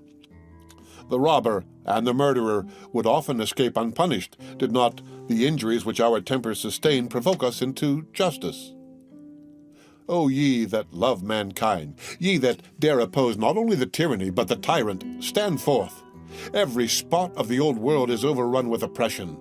Freedom hath been hunted round the globe. Asia and Africa have long expelled her. Europe regards her like a stranger, and England hath given her warning to depart. Oh, receive the fugitive, and prepare in time an asylum for mankind. Common Sense by Thomas Paine. Part 4. Of the present ability of America, with some miscellaneous reflections. I have never met with a man, either in England or America, who hath not confessed his opinion that a separation between the countries would take place one time or other. And there is no instance in which we have shown less judgment than in endeavoring to describe what we call the ripeness or fitness of the continent for independence. As all men allow the measure, and vary only in their opinion of the time, let us, in order to remove mistakes, take a general survey of things, and endeavor, if possible, to find out the very time. But we need not go far. The inquiry ceaseth at once, for the time hath found us. The general concurrence, the glorious union of all things, prove the fact. It is not in numbers, but in unity, that our great strength lies. Yet our present numbers are sufficient to repel the force of all the world. The continent hath at this time the largest body of armed and disciplined men of any power under heaven, and is just arrived at that pitch of strength in which no single colony is able to support itself, and the whole, when united, can accomplish the matter, and either more or less than this might be fatal in its effects. Our land force is already sufficient, and as to naval affairs, we cannot be insensible that Britain would never suffer an American man-of-war to be built while the continent remained in her hands. Wherefore, we should be no forwarder 100 years hence in that branch than we are now. But the truth is we should be less so, because the timber of the country is every day diminishing, and that which will remain at last will be far off and difficult to procure. Were the continent crowded with inhabitants, her sufferings under the present circumstances would be intolerable. The more seaport towns we had, the more should we have both to defend and to lose. Our present numbers are so happily proportioned to our wants that no man need be idle. The diminution of trade affords an army, and the necessities of an army create a new trade. Debts we have none, and whatever we may contract on this account will serve as a glorious memento of our virtue. Can we but leave posterity with a settled form of government, an independent constitution of its own, the purchase at any price will be cheap. But to expend millions for the sake of getting a few vile acts repealed and routing the present ministry only is unworthy the charge, and is using posterity with the utmost cruelty, because it is leaving them the great work to do, and a debt upon their backs from which they derive no advantage. Such a thought is unworthy a man of honor, and is the true characteristic of a narrow heart and a piddling politician. The debt we may contract doth not deserve our regard, if the work be but accomplished. No nation ought to be without a debt. A national debt is a national bond, and when it bears no interest, is in no case a grievance. Britain is oppressed with a debt of upwards of 140 millions sterling, for which she pays upwards of 4 millions interest. And, as a compensation for her debt, she has a large navy. America is without a debt and without a navy, yet for the 20th part of the English national debt could have a navy as large again. The navy of England is not worth at this time more than 3 millions and a half sterling. The first and second editions of this pamphlet were published without the following calculations, which are now given as a proof that the above estimation of the navy is a just one. The charge of building a ship of each rate and furnishing her with masts, yards, sails, and rigging, together with a proportion of 8 months' boatswains and carpenters' sea stores, as calculated by Mr. Burchett, Secretary to the Navy. For a ship of 100 guns, 35,533 pounds. For 90 guns, 29,886 pounds. For a ship of 80 guns, 23,638 pounds. For a ship of 70 guns, 17,785 pounds. For a ship of 60 guns, 14,197 pounds. For a ship of 50 guns, 10,606 pounds. For a ship of 40 guns, 7,558 pounds. For a ship of 30 guns, 5,846 pounds. And for a ship of 20 guns, 3,710 pounds. And from hence it is easy to sum up the value, or cost rather, of the whole British Navy, which in the year 1757, when it was at its greatest glory, consisted of the following ships and guns. Editorial note. See the chart indicating number of ships, guns, the cost of one, and the cost of all, in other words, the cost of the entire British Navy, that is found in the accompanying text, which is also available online. No country on the globe is so happily situated, so internally capable of raising a fleet as America. Tar, timber, iron, and cordage are her natural produce. We need go abroad for nothing, whereas the Dutch, who make large profits by hiring out their ships of war to the Spaniards and Portuguese, are obliged to import most of the materials they use. We ought to view the building a fleet as an article of commerce, it being the natural manufactory of this country. It is the best money we can lay out. A navy, when finished, is worth more than it costs. And it is that nice point in national policy in which commerce and protection are united. Let us build. If we want them not, we can sell, and by that means replace our paper currency with ready gold and silver. In point of manning a fleet, people in general run into great errors. It is not necessary that 1/4 part should be sailor. The terrible privateer, Captain Death, stood the hottest engagement of any ship last war, yet had not 20 sailors on board, though her complement of men was upwards of 200. A few able and social sailors will soon instruct a sufficient number of active landmen in the common work of a ship. Wherefore, we never can be more capable to begin on maritime matters than now, while our timber is standing, our fisheries blocked up, and our sailors and shipwrights out of employ. Men of war of 70 and 80 guns were built 40 years ago in New England, and why not the same now? Shipbuilding is America's greatest pride, and in which she will in time excel the whole world. The great empires of the East are mostly inland, and consequently excluded from the possibility of rivaling her. Africa is in a state of barbarism, and no power in Europe hath either such an extent of coast or such an internal supply of materials. Where nature hath given the one, she has withheld the other. To America only hath she been liberal of both. The vast empire of Russia is almost shut out from the sea, wherefore her boundless forests, her tar, iron, and cordage are only articles of commerce. In point of safety, ought we to be without a fleet? We are not the little people now which we were 60 years ago. At that time, we might have trusted our property in the streets, or fields rather, and slept securely without locks or bolts to our doors or windows. The case now is altered, and our methods of defense ought to improve with our increase of property. A common pirate, 12 months ago, might have come up the Delaware and laid the city of Philadelphia under instant contribution for what sum he pleased, and the same might have happened to other places. Nay, any daring fellow in a brig of 14 or 16 guns might have robbed the whole continent and carried off $500,000 of money. These are circumstances which demand our attention and point out the necessity of naval protection. Some, perhaps, will say that after we have made it up with Britain, she will protect us. Can we be so unwise as to mean that she shall keep a navy in our harbors for that purpose? Common sense will tell us that the power which hath endeavored to subdue us is of all others the most improper to defend us. Conquest may be effected under the pretense of friendship, and ourselves, after a long and brave resistance, be at last cheated into slavery. And if her ships are not to be admitted into our harbors, I would ask, how is she to protect us? A navy 3,000 or 4,000 miles off can be of little use, and on sudden emergencies none at all. Wherefore, if we must hereafter protect ourselves, why not do it for ourselves? Why do it for another? The English list of ships of war is long and formidable, but not a tenth part of them are at any time fit for service. Numbers of them not in being, yet their names are pompously continued in the list, if only a plank be left of the ship, and not a fifth part of such are fit for service, can be spared on any one station at one time. The East and West Indies, Mediterranean, Africa, and other parts over which Britain extends her claim make large demands upon her navy.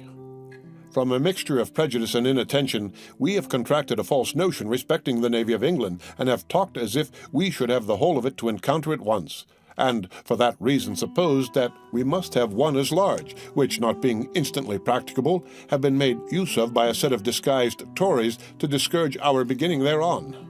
Nothing can be farther from truth than this. For if America had only a 20th part of the naval force of Britain, she would be by far an overmatch for her, because, as we neither have nor claim any foreign dominion, our whole force would be employed on our own coast, where we could, in the long run, have 2 to 1 the advantage of those who had 3,000 or 4,000 miles to sail over before they could attack us, and the same distance to return in order to refit and recruit. And although Britain by her fleet hath a check over our trade to Europe, we have as large a one over her trade to the West Indies, which, by laying in the neighborhood of the continent, is entirely at its mercy. Some method might be fallen on to keep up a naval force in time of peace, if we should not judge it necessary to support a constant navy. If premiums were to be given to merchants to build and employ in their service ships mounted with 20, 30, 40, or 50 guns, the premiums to be in proportion to the loss of bulk to the merchants, 50 or 60 of those ships, with a few guard ships on constant duty, would keep up a sufficient navy, and that without burdening ourselves with the evil so loudly complained of in England, of suffering their fleet in time of peace to lie rotting in the docks. To unite the sinews of commerce and defense is sound policy. For when our strength and our riches play into each other's hand, we need fear no external enemy. In almost every article of defense we abound.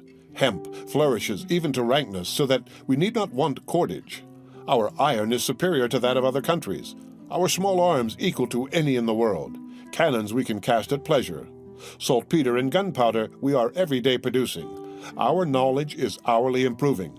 Resolution is our inherent character, and courage hath never yet forsaken us. Wherefore, what is it that we want? Why is it that we hesitate? From Britain we can expect nothing but ruin. If she is once admitted to the government of America again, this continent will not be worth living in. Jealousies will be always arising, insurrections will be constantly happening, and who will go forth to quell them? Who will venture his life to reduce his own countrymen to a foreign obedience?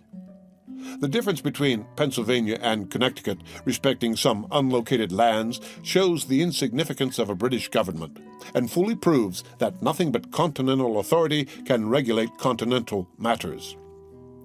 Another reason why the present time is preferable to all others is that the fewer our numbers are, the more land there is yet unoccupied, which instead of being lavished by the king on his worthless dependents, may be hereafter applied not only to the discharge of the present debt, but to the constant support of government. No nation under heaven hath such an advantage as this. The infant state of the colonies, as it is called, so far from being against, is an argument in favor of independence. We are sufficiently numerous, and were we more so, we might be less united. It is a matter worthy of observation that the more a country is peopled, the smaller their armies are. In military numbers, the ancients far exceeded the moderns. And the reason is evident for trade being the consequence of population. Men become too much absorbed thereby to attend to anything else.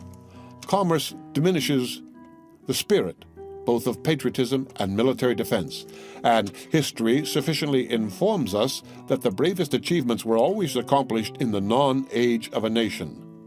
With the increase of commerce, England hath lost its spirit. The city of London, notwithstanding its numbers, submits to continued insults with the patience of a coward. The more men have to lose, the less willing are they to venture. The rich are in general slaves to fear, and to submit to courtly power with the trembling duplicity of a spaniel. Youth is the seed time of good habits, as well in nations as in individuals. It might be difficult, if not impossible, to form the continent into one government half a century hence. The vast variety of interests occasioned by an increase of trade and population would create confusion. Colony would be against colony, each being able might scorn each other's assistance. And while the proud and foolish gloried in their little distinctions, the wise would lament that the union had not been formed before. Wherefore, the present time is the true time for establishing it. The intimacy which is contracted in infancy, and the friendship which is formed in misfortune are, of all others, the most lasting and unalterable. Our present union is marked with both these characters. We are young, and we have been distressed, but our concord hath withstood our troubles, and fixes a memorable area for posterity to glory in. The present time, likewise, is that peculiar time which never happens to a nation but once, the time of forming itself into a government. Most nations have let slip the opportunity, and by that means have been compelled to receive laws from their conquerors instead of making laws for themselves. First, they had a king, and then a form of government, whereas the articles or charter of government should be formed first, and men delegated to execute them afterwards. But from the errors of other nations, let us learn wisdom, and lay hold of the present opportunity to begin government at the right end. When William the Conqueror subdued England, he gave them law at the point of a sword, and until we consent that the seat of government in America be legally and authoritatively occupied, we shall be in danger of having it filled by some fortunate ruffian who may treat us in the same manner. And then where will be our freedom? Where our property? As to religion, I hold it to be the indispensable duty of all government to protect all conscientious professors thereof, and I know of no other business which government hath to do therewith. Let a man throw aside that narrowness of soul, that selfishness of principle, which the niggards of all professions are so unwilling to part with, and he will be at once delivered of his fears on that head. Suspicion is the companion of mean souls, and the bane of all good society. For myself, I fully and conscientiously believe that it is the will of the Almighty that there should be diversity of religious opinions among us. It affords us a larger field for our Christian kindness. Were we all of one way of thinking, our religious dispositions would want matter for probation, and on this liberal principle I look on the various denominations among us to be like children of the same family, differing only in what is called their Christian names. In Part 3, paragraph 47 of this pamphlet, I threw out a few thoughts on the propriety of a continental charter, for I only presume to offer hints, not plans, and in this place I take the liberty of re-mentioning the subject by observing that a charter is to be understood as a bond of solemn obligation which the whole enters into, to support the right of every separate part, whether on religion, personal freedom, or property. A firm bargain and a right reckoning make long friends. In a former page, I likewise mentioned the necessity of a large and equal representation, and there is no political matter which more deserves our attention. A small number of electors, or a small number of representatives, are equally dangerous. But if the number of the representatives be not only small but unequal, the danger is increased. As an instance of this, I mention the following. When the Associators' petition was before the House of Assembly of Pennsylvania, 28 members only were present. All the Bucks County members, being 8, voted against it, and had 7 of the Chester members done the same, this whole province had been governed by 2 counties only, and this danger it is always exposed to. The unwarrantable stretch, likewise, which that House made in their last sitting to gain an undue authority over the delegates of that province, ought to warn the people at large how they trust power out of their own hands. A set of instructions for the delegates were put together which, in point of sense and business, would have dishonored a schoolboy, and after being approved by a very few without doors, were carried into the House and there passed in behalf of the whole colony. Whereas, did the whole colony know with what ill will that House hath entered on some necessary public measures, they would not hesitate a moment to think them unworthy of such a trust.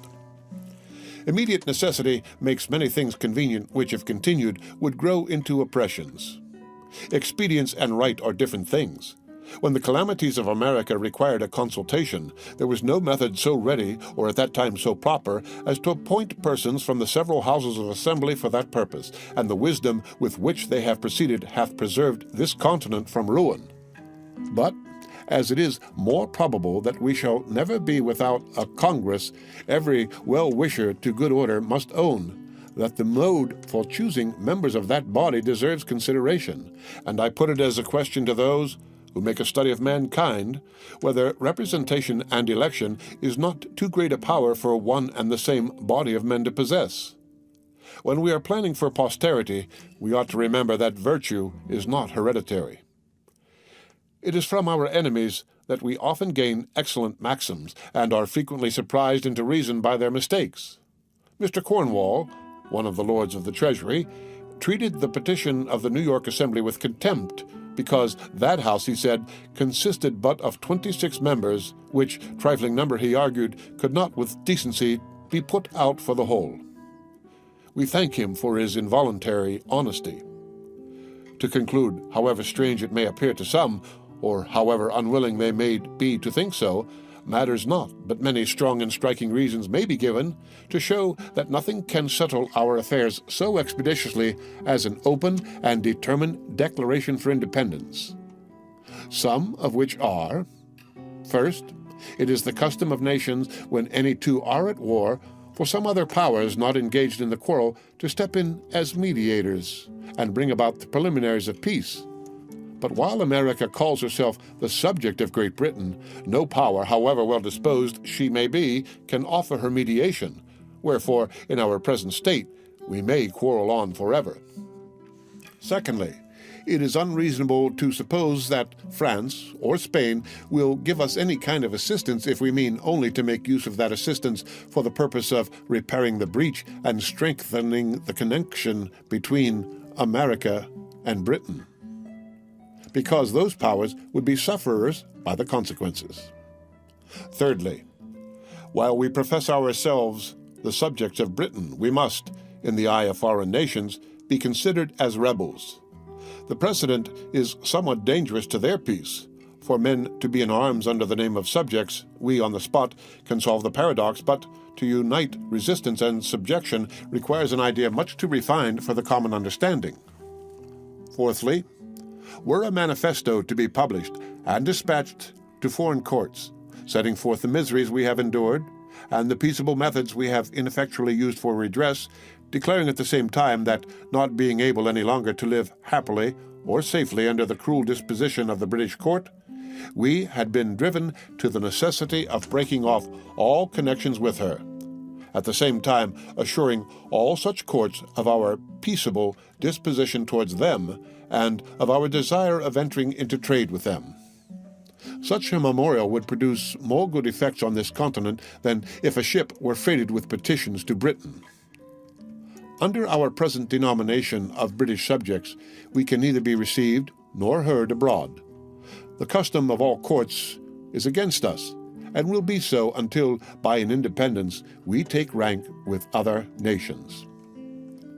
These proceedings may at first appear strange and difficult, but like all other steps which we have already passed over, will in a little time become familiar and agreeable, and, until an independence is declared, the continent will feel itself like a man who continues putting off some unpleasant business from day to day, yet knows it must be done, hates to set about it, wishes it over, and is continually haunted with the thoughts of its necessity.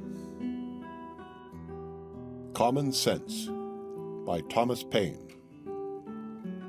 Appendix.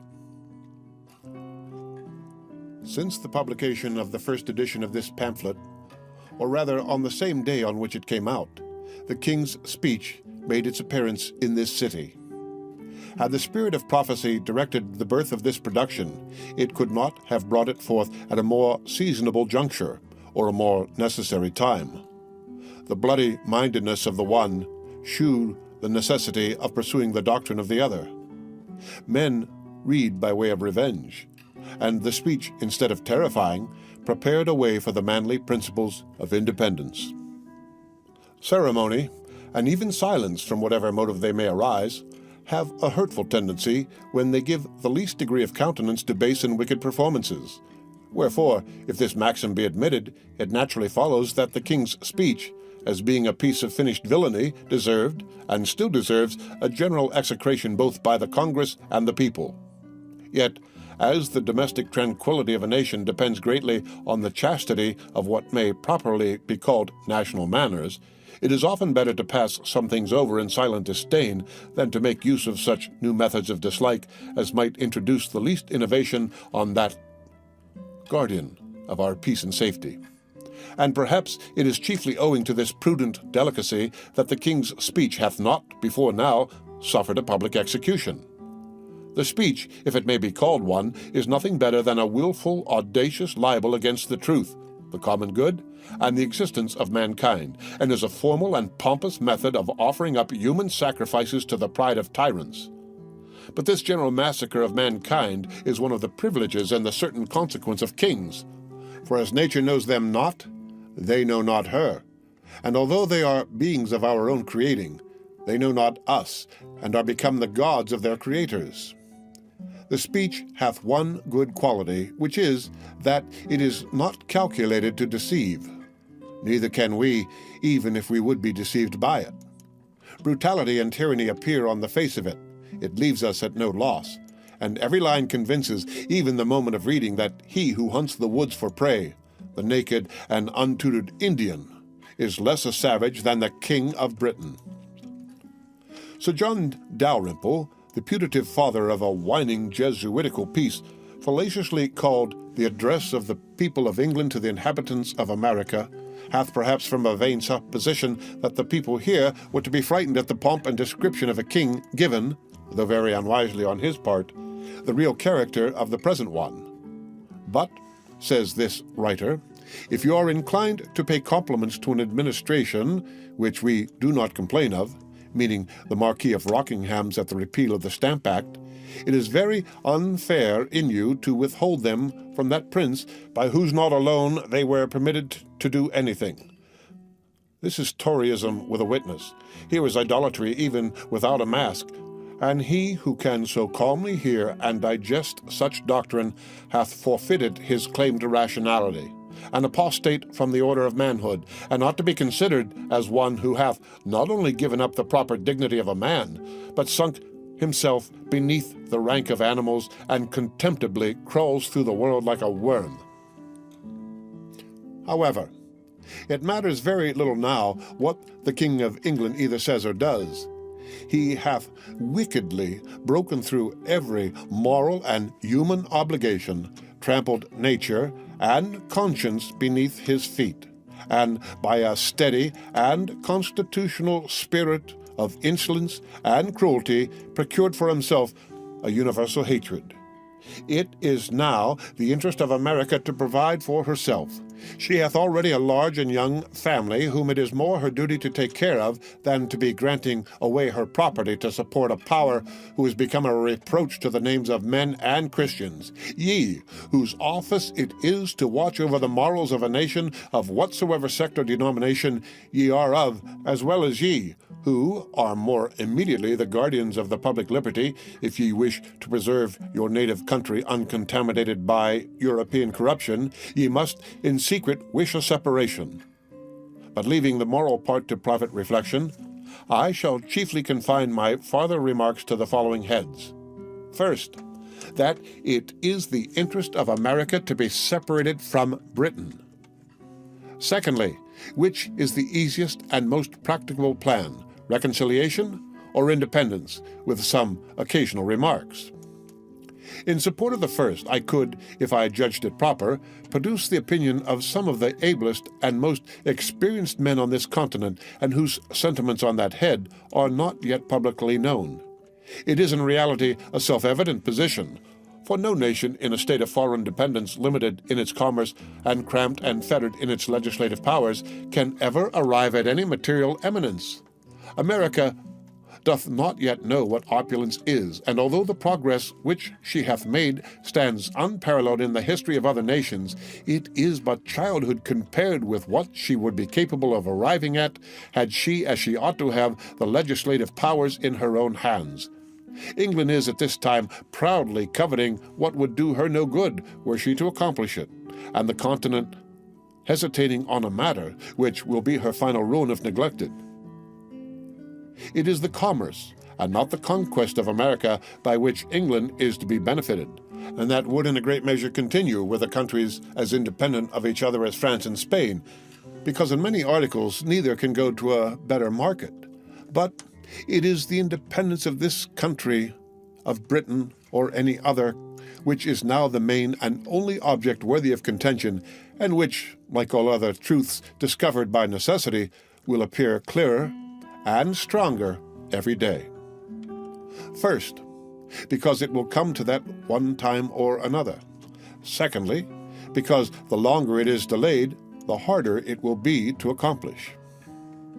I have frequently amused myself, both in public and private companies, with silently remarking the specious errors of those who speak without reflecting, and among the many which I have heard, the following seems most general: that had this rupture occurred 40 or 50 years hence, instead of now, the continent would have been more able to have shaken off the dependence, to which I reply that our military ability at this time arises from the experience gained in the last war, and which in 40 or 50 years' time would have been totally extinct.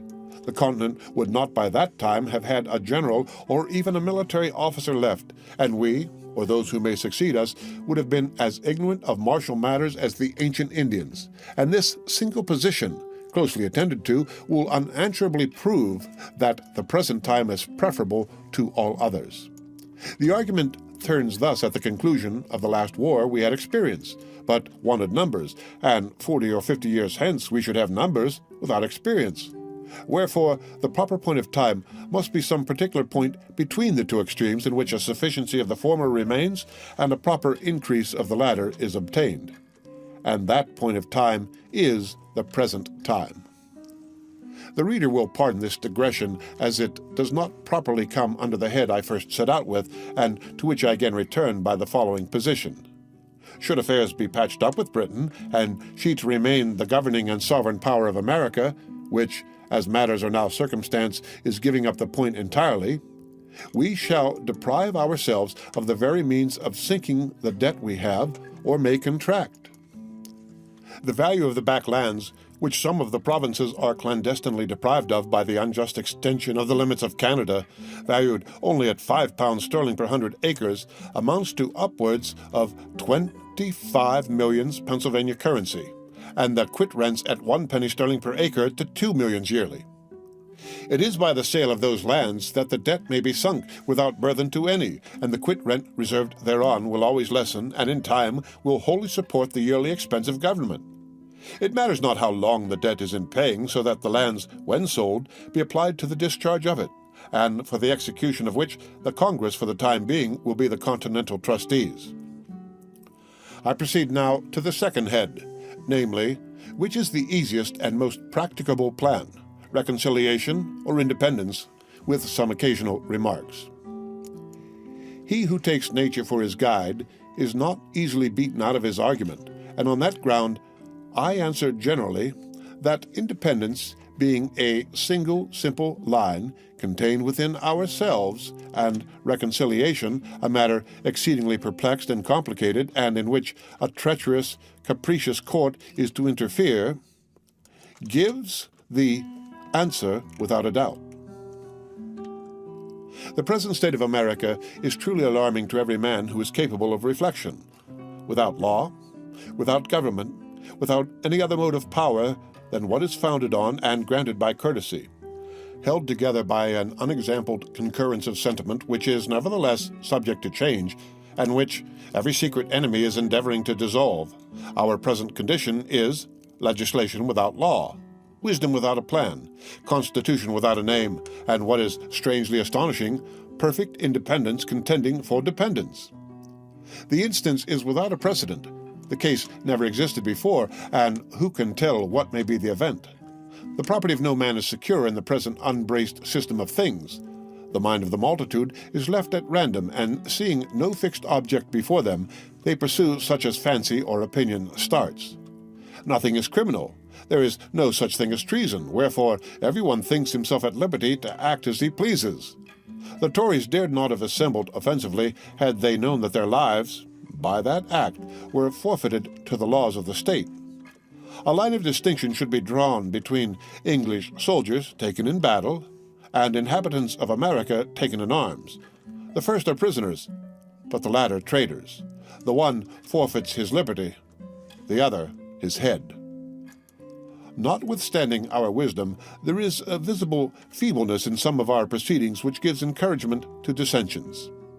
The continental belt is too loosely buckled, and if something is not done in time, it will be too late to do anything, and we shall fall into a state in which neither reconciliation nor independence will be practicable. The king and his worthless adherents are got at their old game of dividing the continent, and there are not wanting among us printers who will be busy spreading specious falsehoods. The artful and hypocritical letter which appeared a few months ago in 2 of the New York papers, and likewise in 2 others, is an evidence that there are men who want either judgment or honesty. It is easy getting into holes and corners and talking of reconciliation. But do such men seriously consider how difficult the task is, and how dangerous it may prove should the continent divide thereon? Do they take within their view all the various orders of men whose situation and circumstances, as well as their own, ought to be considered therein? Do they put themselves in the place of the sufferer whose all is already gone, and of the soldier who hath quitted all for the defense of his country? If their ill-judged moderation be suited to their own private situations only, regardless of others, the event will convince them that they are reckoning without their host. Put us, say some, on the footing we were on in 63. To which I answer, the request is not now in the power of Britain to comply with, neither will she propose it. But if it were, and even should be granted, I ask, as a reasonable question, by what means is such a corrupt and faithless court to be kept to its engagements? Another Parliament, nay, even the present, may hereafter repeal the obligation on the pretence of its being violently obtained or unwisely granted, and in that case, where is our redress? no going to law with nations. Cannon are the barristers of crowns, and the sword, not of justice but of war, decides the suit. To be on the footing of 63, it is not sufficient that the laws only be put on the same state, but that our circumstances likewise be put on the same state. Our burnt and destroyed towns repaired or built up, our private losses made good, our public debts, contracted for defense, discharged. Otherwise, we shall be millions worse than we were at that enviable period. Such a request, had it been complied with a year ago, would have won the heart and soul of the continent. But now it is too late. The Rubicon is past. Besides, the taking up arms merely to enforce the repeal of a pecuniary law seems as unwarrantable by the divine law and as repugnant to human feelings as the taking up arms to enforce obedience thereto. The object on either side doth not justify the means, for the lives of men are too valuable to be cast away on such trifles.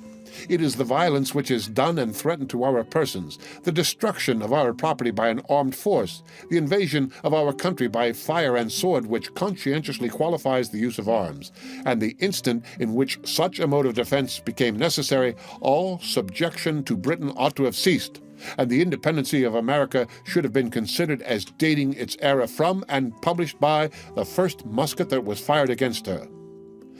This line is a line of consistency, neither drawn by caprice nor extended by ambition, but produced by a chain of events of which the colonies were not the authors. I shall conclude these remarks with the following timely and well-intended hints. We ought to reflect that there are 3 different ways by which an independency may hereafter be effected, and that one of those 3 will one day or other be the fate of America, namely, by the legal voice of the people in Congress, by a military power, or by a mob. It may not always happen that our soldiers are citizens and the multitude a body of reasonable men. Virtue, as I have already remarked, is not hereditary, neither is it perpetual. Should an independency be brought about by the first of those means, we have every opportunity and every encouragement before us to form the noblest, purest constitution on the face of the earth. We have it in our power to begin the world over again. A situation similar to the present hath not happened since the days of Noah until now. The birthday of a new world is at hand, and a race of men, perhaps as numerous as all Europe contains, are to receive their portion of freedom from the events of a few months. The reflection is awful, and in this point of view, how trifling, how ridiculous do the little paltry cavilings of a few weak or interested men appear when weighed against the business of a world. Should we neglect the present favorable and inviting period, and an independence be hereafter effected by any other means, we must charge the consequence to ourselves, or to those rather whose narrow and prejudiced souls are habitually opposing the measure without either inquiring or reflecting. There are reasons to be given in support of independence which men should rather privately think of than be publicly told of. We ought not now to be debating whether we shall be independent or not, but anxious to accomplish it on a firm, secure, and honorable basis, and uneasy rather that it is not yet begun upon.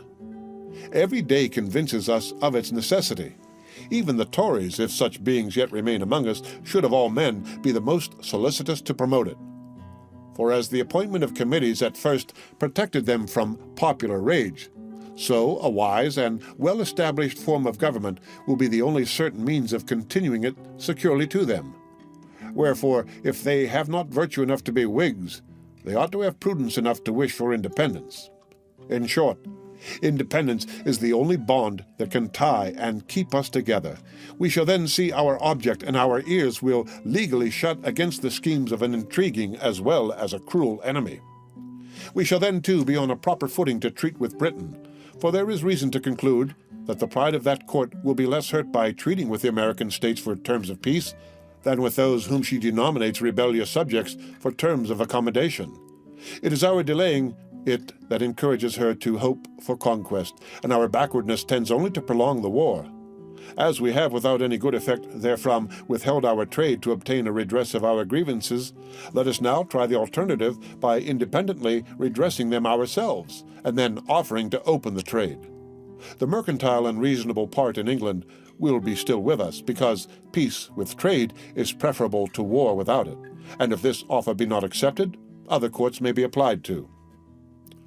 On these grounds I rest the matter, and as no offer hath yet been made to refute the doctrine contained in the former editions of this pamphlet, it is a negative proof that either the doctrine cannot be refuted, or that the party in favor of it are too numerous to be opposed.